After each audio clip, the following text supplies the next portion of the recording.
This is called A Wheatfield with Crows by Celia.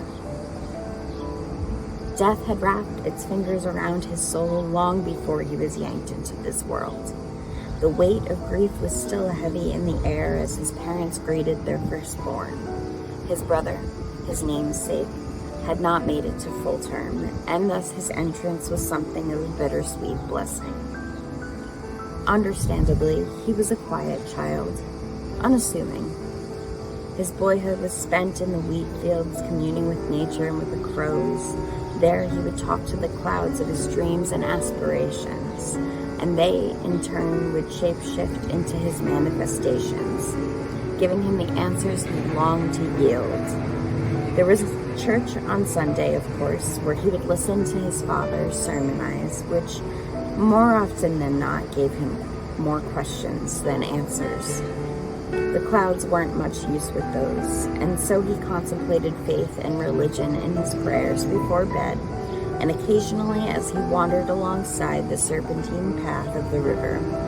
He liked water, though he focused on the sky. As he grew into manhood, the question of vocations and life plans were barely addressed. There was no discussion, nor very much thought. His uncle knew a gentleman looking for an art broker, and so it would be that he fell, quite unwittingly, though not particularly reluctantly, into the world of dealing in the wares of artists. However, with little tolerance for the airs of the Parisian hoi polloi, and the Bible increasingly capturing his interest, he quickly removed himself from the scene, opting for a less extravagant existence.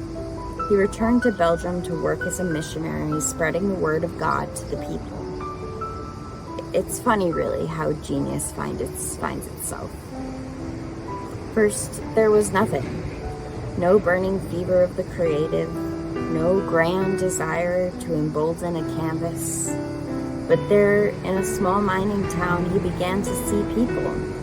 Not how you or I might see them, visually. Their eyes, their mouth, an outward symbol of a human. No. He saw faces as they really are.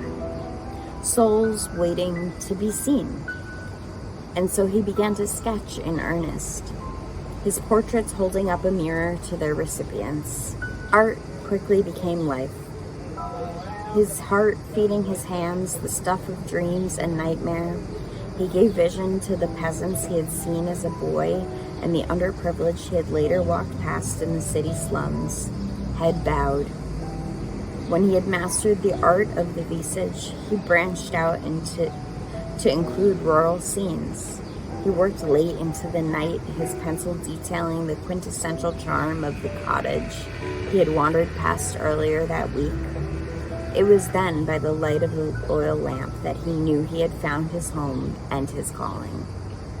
He moved to Paris not long after, his heart filled with revelation and hope.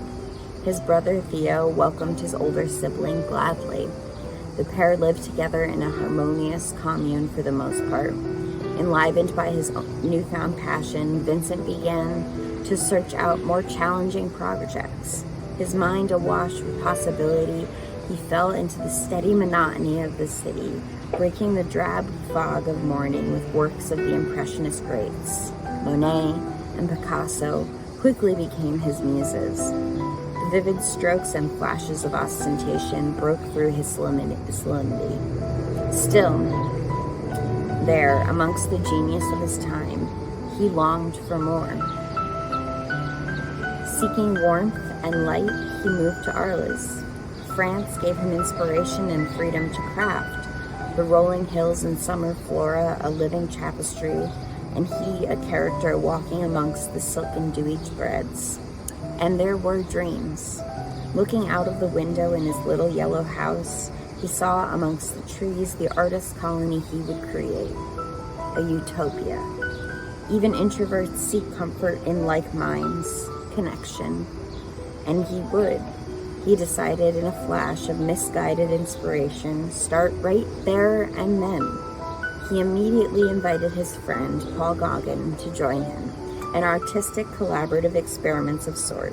the studio of the South.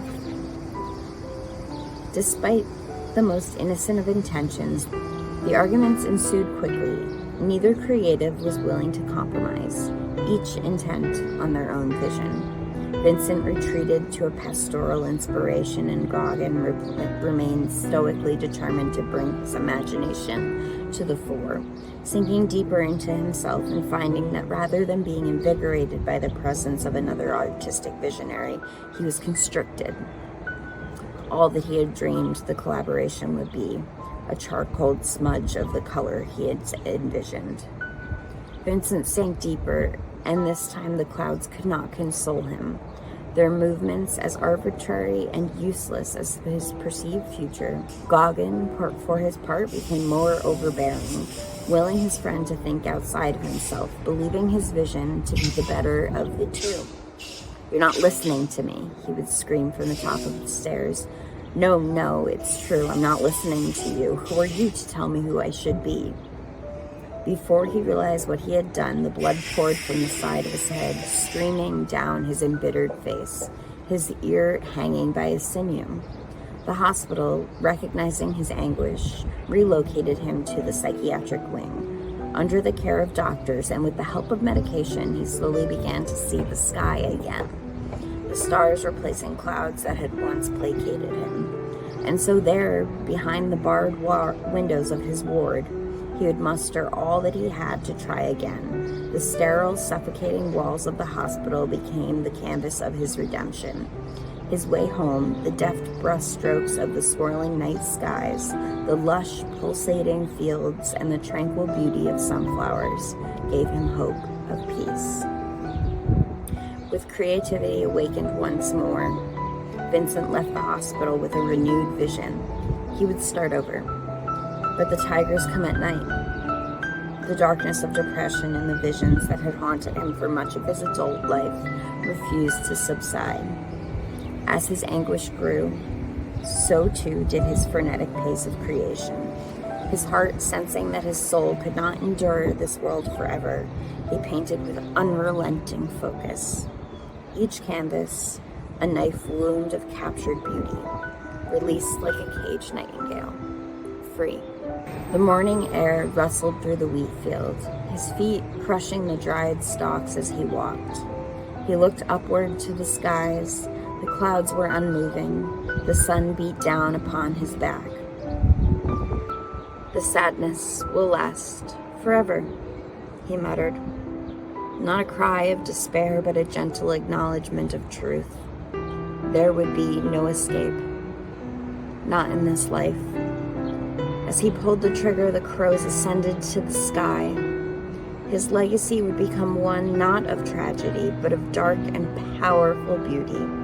A soul not of this earth, tainted by madness perhaps, or a divergent mind, unable to reconcile with the inequity of this world. The end.